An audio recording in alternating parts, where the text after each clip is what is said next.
Dipenjara untuk kejahatan di Korea. Tahanan tidak bisa hanya makan ikan mewah.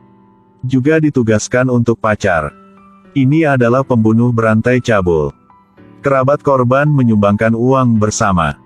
Masukkan pembunuhnya ke sel mewah seperti milik presiden. Setiap makan si pembunuh. Semua dimasak dengan keterampilan koki top. Selain itu, makanannya beragam nutrisi. Di dalam sel, tidak hanya ada minuman, mesin cuci, TV warna besar. Ada juga toilet tertutup. Kamar ini bahkan lebih mewah dari kamar hotel bintang 5. Min Chul adalah pembunuh yang membunuh 17 orang termasuk wanita dan anak-anak. Ke-17 korban mewakili rasa sakit dari 17 keluarga. Tapi dia hanya dijatuhi hukuman penjara seumur hidup. Ini mengejutkan Min Chul. Dia sudah menganggap enteng hidup dan mati. Baginya, hasil terbaik adalah hukuman mati.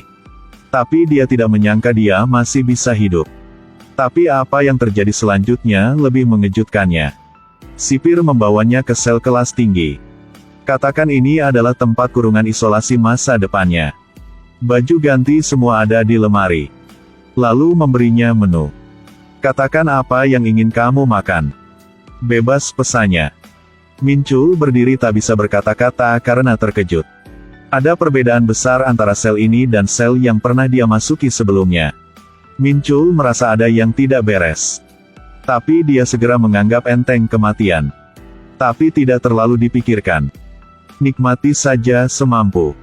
Tidak apa-apa untuk mati di terbaik, bukan masalah besar. Dia belum tahu itu. Dia akan melalui sesuatu yang lebih menakutkan daripada kematian. Makan pertama ketika dia datang ke sini adalah steak mewah. Makanan kedua adalah lobster Australia. Pada malam hari, sipir mengatakan dia takut para tahanan akan bosan. Jadi bawakan dia seorang gadis. Gadis ini juga seorang pembunuh. Sipir mengatakan dia akan mengirim gadis ini kepadanya di kemudian hari untuk berbicara dengannya. Malam akan membawanya pergi. Setelah sipir pergi, Min Chul dengan belak-belakan meremas leher gadis itu. Karena dia cabul. Dia bergairah tentang teriakan minta tolong wanita. Tiba-tiba sipir masuk. Pukul dia dengan tongkat listrik.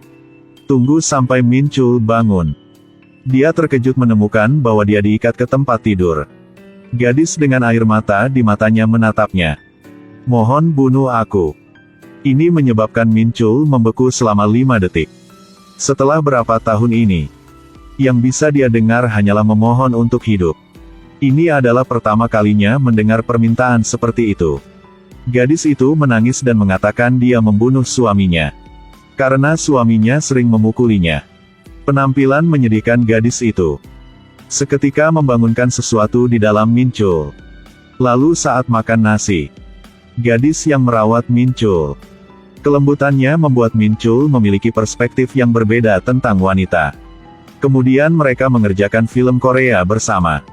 Gadis itu menoleh untuk melihat. Saya mendapat debu di mata saya. Saya sangat mengantuk.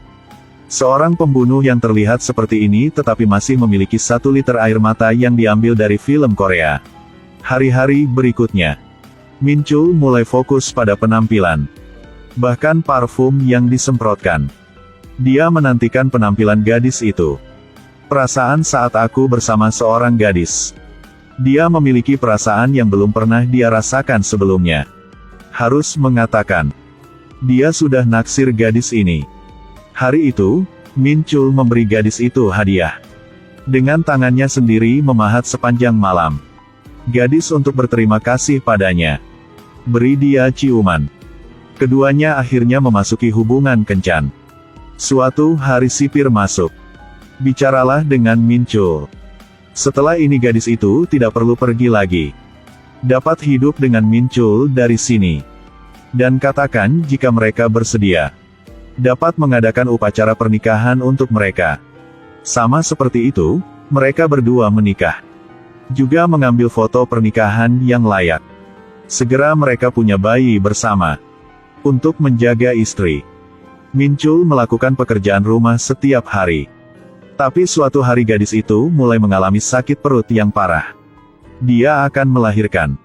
Minchul dan gadis itu pergi ke rumah sakit. Menyaksikan istrinya didorong ke ruang operasi. Minchul mengungkapkan wajah khawatir. Sementara dia dengan sabar menunggu. Tangisan anak-anak datang. Bayi Minchul lahir. Sekarang dia adalah ayah sejati. Perawat membawa bayi itu keluar.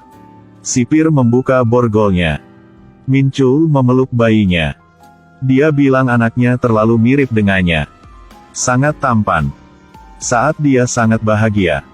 Dari ruang operasi, tiba-tiba terdengar suara.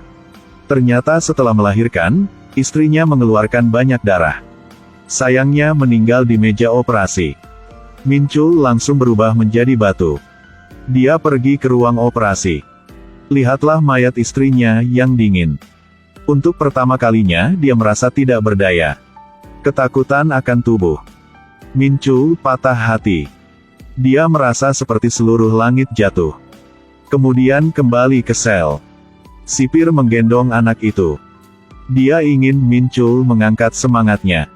Karena dia punya bayi untuk diurus. Minchul memeluk putranya. Dia secara bertahap menyalakan harapan dengan kehidupan. Setelah sipir pergi, anak itu mulai menangis tanpa henti. Sepertinya tidak enak badan. Minchul segera meminta bantuan. Tapi kali ini sipir menelepon ketika dia hadir. Tidak muncul lagi. Saat ini di luar sel. Kerabat orang yang sebelumnya dibunuh oleh Minchul. Mereka semua duduk di sini. Mereka menatap Minchul tanpa daya di penjara. Apa yang harus dilakukan sekarang? Tolong pilih. Itu tidak cukup. Dibandingkan dengan rasa sakit yang harus kita tanggung. Ini masih terlalu dini. Maka saya menghormati pilihan keluarga korban. Ambil hukumannya. Sipir menekan tombol merah. Di penjara, Minchul putus asa mencari seseorang untuk menyelamatkan anaknya. Tiba-tiba anaknya. Penghentian pelecehan. Begitu saja, dia mati di hati Minchul. Minchul sangat kesakitan sehingga dia pingsan. Tunggu sampai dia bangun. Menemukan diri sendiri terikat di tempat tidur. Dia memohon kepada sipir untuk membunuhnya.